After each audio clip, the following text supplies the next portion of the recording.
Well, good afternoon, everyone, and thank you for joining us.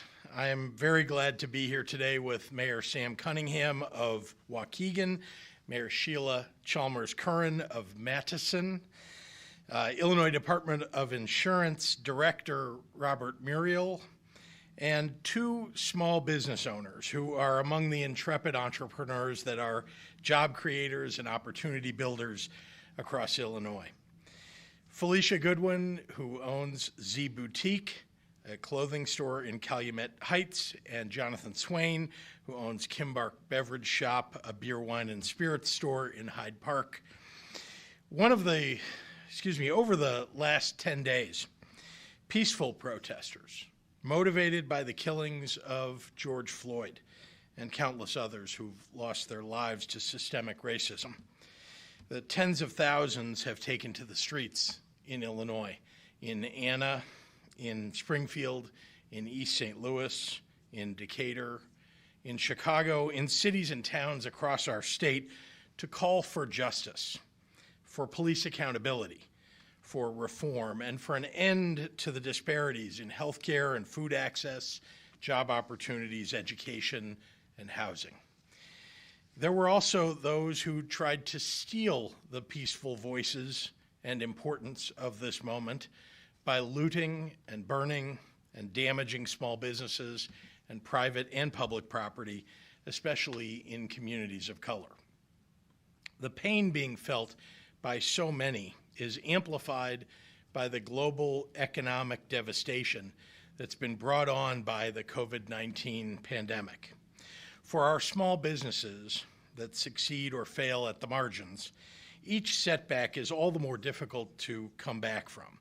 And many of these businesses were just beginning to reopen their doors after months of staying closed to keep customers safe from the virus. And they were just beginning to hire back workers and serve their communities once again.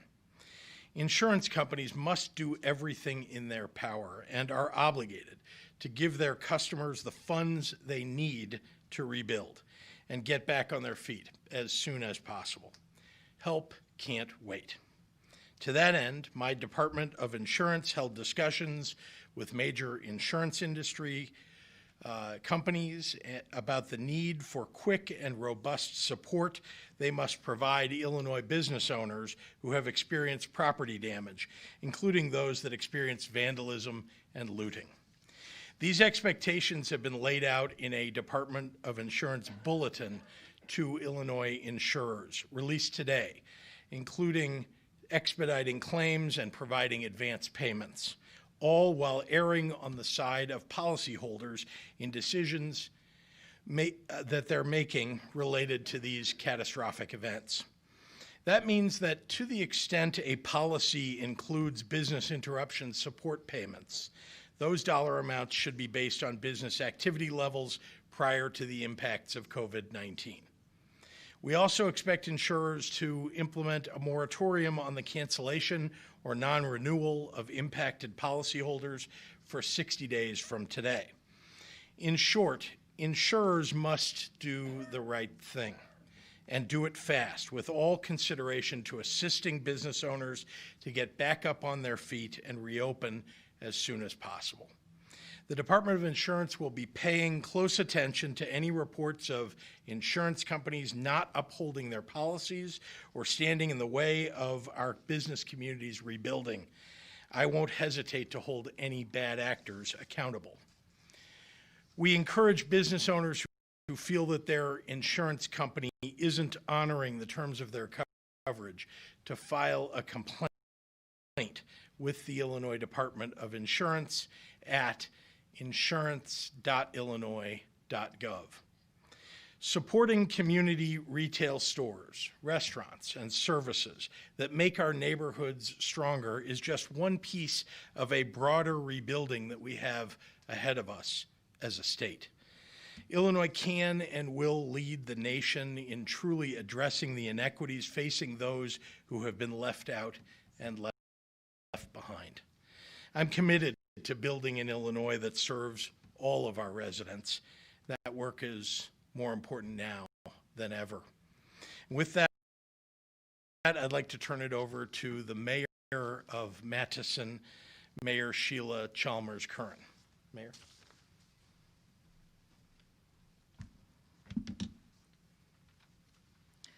Good afternoon. I'm honored to stand here today to support an impactful initiative of Governor Pritzker. During the recent civil unrest surrounding George Floyd's death that has resulted in mass damages to businesses having overwhelmingly been impacted. As stated by the governor, property can be rebuilt, but the pain will fall disproportionately on the backs of small business owners, working families, and communities of color. While this initiative will be a great value and benefit to many small businesses, we as local leaders must continue to do our part to be of great assistance to those businesses that desperately need monies to which they are entitled. Small businesses are the heart of our community. They not only create 2 out of 3 new jobs in the private sector. More than half of our workforce either works for or owns a small business. They pump vitality into our neighborhoods, making them vibrant places to live and work and raise our families. During this entire crisis, the governor has been steadfast in engineering the state's efforts to assist small communities.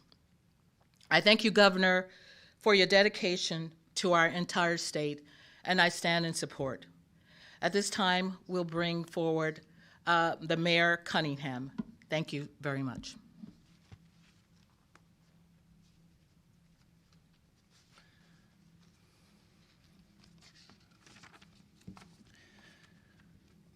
Thank you, Governor, for, first of all, allowing myself and others to speak on behalf of the frontliners.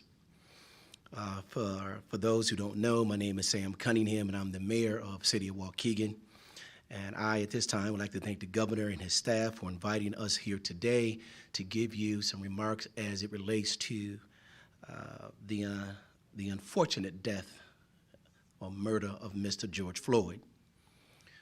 As said earlier, the death and then with the protesting, the positive protesting that is going on throughout the state of Illinois, we have had some people who have hijacked those peaceful protesters. And during that hijacking, they have caused surmountable damage to small, hard-working, frontline business owners. And I'm here today to give you a hat that I wear as a licensed insurance producer who's worked in the insurance field well over 20 years, own agency. And when people come to me with claims, they need immediate attention, Governor. And these guidelines you're putting forth by the state of Illinois Department of Insured lets them know that someone else is caring. With that being said, I say to the insurers that are out there, please get more field adjusters immediately. Make sure they have the ability to cut checks instantly, probably under that $5,000 or $10,000 mark, making sure that all of your customer service representatives are on the phone and ready to answer the questions as necessary. To those who have policies, please make sure you reach out to your agents, get all the necessary process in order to file claims not only accurately, but expeditiously. And I think with those guidelines set by the state of Illinois under the leadership of our governor, you should see these claims processed as quickly as humanly possible. Thank you again, Mr. Governor, to your staff. And now I introduce Ms. Felicia Goodwin. Thank you, Mayor. Thank you for inviting me to speak today. My name is Felicia Goodwin, co-owner of a small business with my daughter named Zemia Goodwin. We're located on the south side of Chicago. I started my business because of my daughter after observing her skills and her true talent in the fashion industry. I was working as a nurse at the time and decided to take my hard-earned savings to open my daughter a business. We started in Linwood in another small business. We then moved to Roseland community, and from there we moved to 9242 South Stony Island. Our hearts were broken when we saw the damage and the vandalism that was performed at our store. They broke windows, took all of our clothing, damaged racks, undressed and damaged our mannequins. We found our cash register in the street, and they took everything from us. With that being said, I would truly like to thank our family, friends, and even our customers who came out and assist us in every way they possibly could. This is an overwhelming experience. I can say that on my behalf, because I know the struggles that I went through in order to build this business up. We have been in business for 9 years.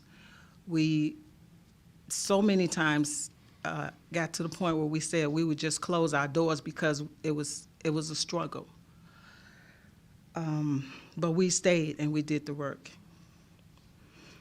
We at this point, we're waiting for State Farm Insurance Company to get back with us and let us know what we're covered, what our claim covers. We hope they will cover everything. We did find out that because we hired a boarding company to come and board our windows, they screwed into the framing, the metal framing around the windows. So we found out that we would be responsible for those repairs. When we filed the claim, we spoke to an adjuster who called. He told us that they were restricted from coming out and to assess our damages. We were informed that they will handle loss of income and that we have to do an inventory list. Since then, no other words. We cannot reopen our business without inventory, glass being repaired, supplies, and furnishings. So, like Governor Pritzker stated, please, insurance companies, come out and assist us so that we can reopen our doors.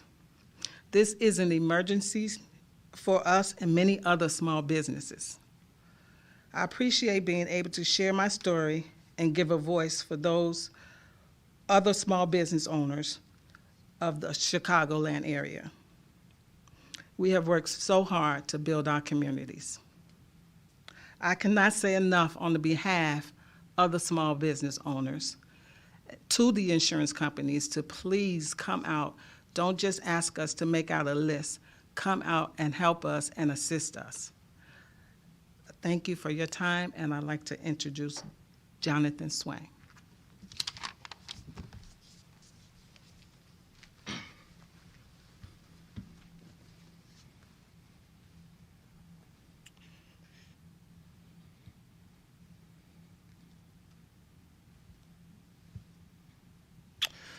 Thank you, Governor, for having me here today.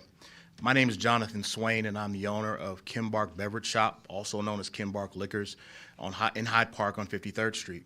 Our business was established in 1963, and my parents bought it in 1974, making them among the first black business owners in Hyde Park. And I have owned the business and been in my control for the last 12 years.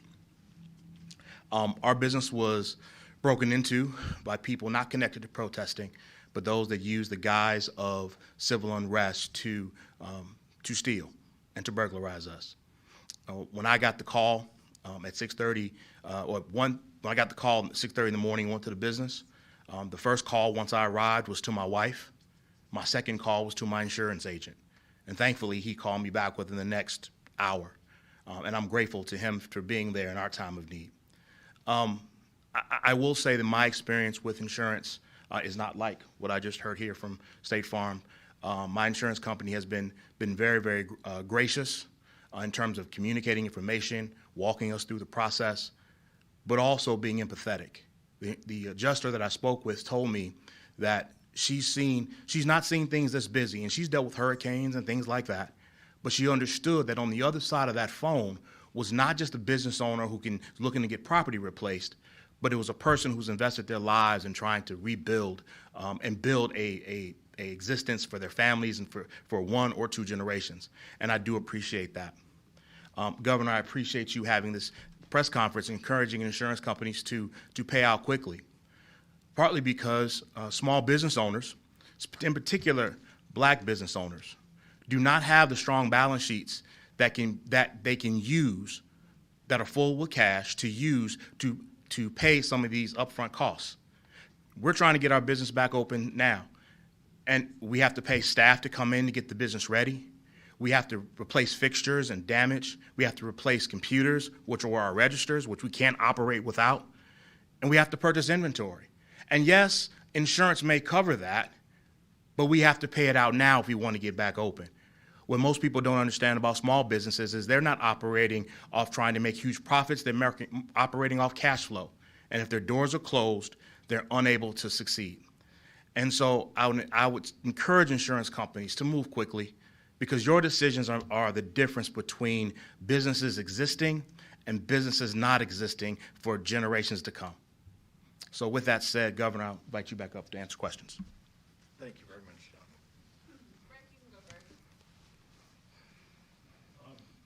Governor, just what kind of punitive things can the state, your administration, Department of Insurance do for insurers that you don't think are moving properly? Well, we're the regulators, as you know, of insurers in the state of Illinois. So as part of their licensing processes, as part of the processes of review, we have the ability to write them up. And I would actually ask, we have our director of the Department of Insurance, Robert Muriel, to come up and talk about the specific things that they do when insurance companies aren't living up to their obligations. Hi, good afternoon. I'm Robert Muriel. Probably the number one thing we can do is engage in market conduct examinations to the extent that insurance companies are not complying with the law or doing what we expect of them. We have the ability to send in examiners into their offices to make sure that they are doing what they're supposed to do. So I would say that is the strongest thing we can do. We have the ability to levy fines, and suspend licenses. So we have various things at our disposal depending on the severity of the event. Governor, a number of questions on police accountability. Yeah. One, yesterday, the Attorney General was on Face the Nation, was asked whether he believes there's systemic racism in law enforcement, and he said no. The Director of Homeland Security was asked the same question on another network. He said no. Do you believe there's systemic racism in law enforcement? Let me begin by saying I think there is a deep history of racism that is built into the institutions of government, that are built into the institutions that we all are around every day, and that we have to fight against every day. Now, if the question is designed to ask whether every person or the majority of people that are in police departments across the state are racist, that's absolutely not the case. The vast majority of police want to do the right thing. But there is, nevertheless, racism that lives within the body of these organizations, of institutions like police departments. And so it's very important, in particular, for us to weed that out, for us to demand accountability. And we all know that there have been a lot of circumstances where police have not been held accountable. So there's a lot of work to be done. You know, there's a consent decree. There's a lot of negotiation that's gone on over many years. Often it's the forces that don't want change, right? That don't want to see progress. that fight against the kinds of things that I stand for and the kinds of things that the Attorney General stands for. Attorney General Raoul has suggested legislation to license police officers as professionals, and ostensibly that would make it easier for discipline and licensing. What's your view on that? We've been looking hard at that. I think that you have to think about what are the methods by which people can be disciplined if they're not going to get disciplined by their own police departments, if the investigations are taking place by a police department that may not want to hold some of their officers accountable for, for the kind of behavior that I think we would all find reprehensible. And so I think that's one of the several ideas. It's a way to take it into an independent realm and away from a specific local police department, and have perhaps a more independent body look at the problems that a police officer has brought to their job. Mark Maxwell wants to know, should no-knock warrants be legal? No-knock warrants? No-knock warrants? Should no-knock warrants be legal in Illinois? No, can you just, sorry, no-knock warrants? Where Oh, no knock. Thank you. I just didn't hear the, yeah, I apologize. Again, we've got I don't want to specifically answer because right now we're looking, in fact, I had a meeting just this morning again on the various accountability measures that we want to work with the Black Caucus and work with the legislature on. So we're putting together, our proposal, our package, and doing that with the Black Caucus and others who are allies. One more is, obviously, the issue of qualified immunity is now a significant topic. Yeah. There's even cases before the U.S. Supreme Court on that. What's your view about qualified immunity as a defense for police? Once again, this is a part of a long list. You'll be hearing from me more on this. Yeah, I appreciate that. It is, although, just because one has a law degree doesn't mean you're an expert in police accountability. I've learned an awful lot, however. And one thing I know is the kind of, endemic racism that we have witnessed, and especially the, what's clearly poor accountability for the police officers in Minneapolis. I mean, look at how many times the lead officer here was disciplined or written up for something or just given a verbal reprimand, and yet out on the street again, and in this case committed a killing. When you hear defund the police, should the police be defunded? I think it's a poor use of words to describe what many people really want, right? It's change. They want fundamental change in the way that police operate. And so there's obviously an element here of how about avoiding police interaction altogether, for example, when you're dealing with somebody who's mentally ill. That's one example of what people mean when they use those words. I would not use those words to describe what they're actually talking about. But there definitely needs to be a hard look at, and again, we're looking at a series of reforms that we think ought to take place that would amount to, a pretty major police accountability and criminal justice reform for the state of Illinois. The National Guard, are they as many still in place, and how long do you anticipate them to stay in place? We do have as many still in place. Again, they're following the lead of the local law enforcement wherever they are. And so we've got a number of different groups of our National Guard supporting local law enforcement. And they'll be in place for as long as they're asked to be by local law enforcement, and as long as there may be a threat to public safety. But I must say that over the last couple of days, I think you've seen and I've seen that the amount of looting, in fact, has dropped to very little, if any, in the last 24 to 48 hours, and the mayhem, I would describe it as, that was evident a week ago before the National Guard got into place. is significantly down. One last thing, because I know people ask about National Guard all the time when they think about the state's involvement in supporting local law enforcement. But our state police have been right there with the National Guard because they really do have frontline experience. And these are highly trained police officers, right? Different than a National Guardsman who's a highly trained, but part-time warrior on behalf of the United States and who can, go to war and is trained to do that. But they've been in a support function, the National Guard, where the state police has been along with them acting in a frontline capacity. I have several questions still tied to the coronavirus, including one from Chuck Dowdy. If you had known early on that 53% of all of the COVID deaths statewide would be in long-term care facilities, a percentage that continues to grow, would you have spared the entire state population from such a wide and general stay-at-home order and taken a more tailored approach? I think it's a false premise for the question, to be honest with you. Let's start with this. One of the very first things that we did in response to coronavirus was in long-term care facilities to try to limit the number of people who are going in and out, because the virus doesn't just arrive by itself. It comes with somebody who enters who hasn't been there before or who brought it in with them. And so we tried to limit the amount of exposure that would take place.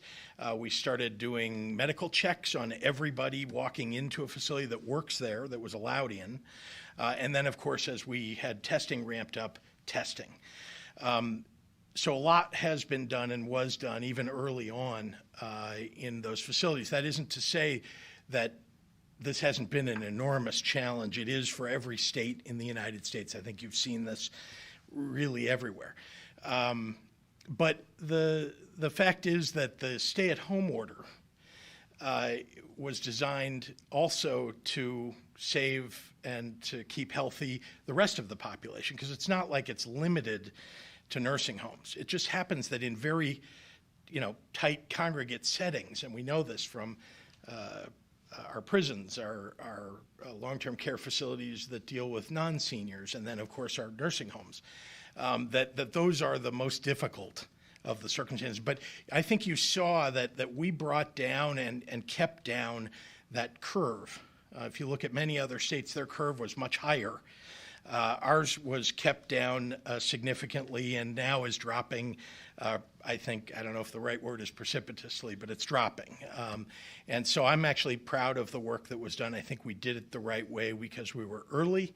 And again, I do, though, believe that our nursing homes continue to be a challenge. There isn't an easy answer. People think that, well, gee, if you know there's a problem, why can't you just solve it? If that were true, then we wouldn't have had so many cases and deaths in other states and other nursing home facilities. Do you envision family members getting to go to visit loved ones yet at nursing homes? Hospitals are beginning to allow a couple of the same visitors at a hospital when someone is hospitalized. Still not in the traditional sense of visiting. Again, right now, we're still trying to bring down the number of cases and the number of deaths, of course. And so the less direct interaction, the better. Having said that, I know how very, very difficult that is for the families as well as for the residents. And so we want to get to that point. But right now, it's had to be, with plexiglass, with using FaceTime or other devices, and software so that people can have visits with their families. Greg Bishop is asking, have there been any unruly outbreaks from the Reopen Illinois protests from more than a month ago? If not, why not reopen things wider and sooner? Have there unruly, is that the word, unruly outbreaks? I mean, an outbreak is where we've seen two or more cases, right, in a facility or in a group of people. We have had outbreaks, there's no doubt.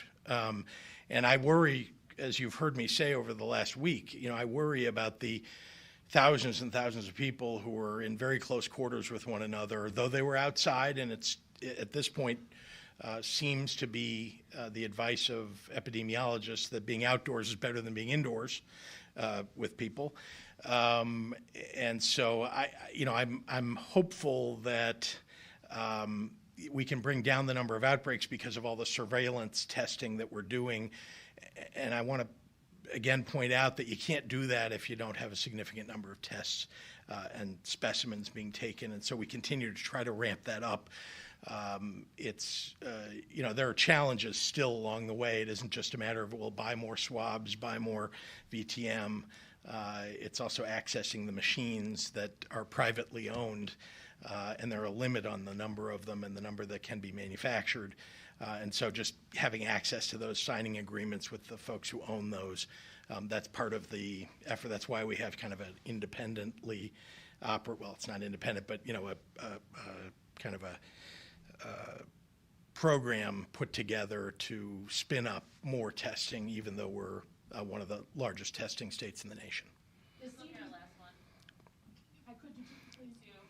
Thank you. CDC makes zero distinction between outdoor and indoor restaurants. Why is there a distinction? Why have you made the distinction? Why not allow 50% perhaps capacity for those restaurants that still are unable to have the outdoor dining? Yeah, I want to bring back indoor dining as much as anybody. And again, I'm trying to listen to, I get that, that there are others who have allowed 50% or 25% seating. That's something I want to get to, there's no doubt. And we think about it every day. And again, I push on the epidemiologists for the right answers here. The more we can get people back to work, the more we can, get back to normal, the better off we are. So again, I'll keep looking at it and keep talking to them and hoping to get the advice at that moment. Now, I will say things have changed quite a lot. I mean, I think because for whatever reason, as we've pushed down the curve and things have gotten better in Illinois, you've seen even the positivity number in the state, I think today was around 4%. It's been at 5 and 6%. I mean, that's terrific. I know some people look at the positivity rate for the entire period, but it's really an ongoing number that we look at. And as that number goes down, it gives us some confidence level about trying to open things up even more. And just clarification on Yes. swimming pools. Yeah. We understand that there might have been a change to allow for private swimming and private pools. IDPH apparently saying it's okay if it is a private pool. So what does that mean for public pools, water parks? Does it mean that private pools are allowed to reopen and yet public pools are not? As you started to ask the question, I decided not to interrupt you because I don't know the answer is the right answer to that question, because I haven't.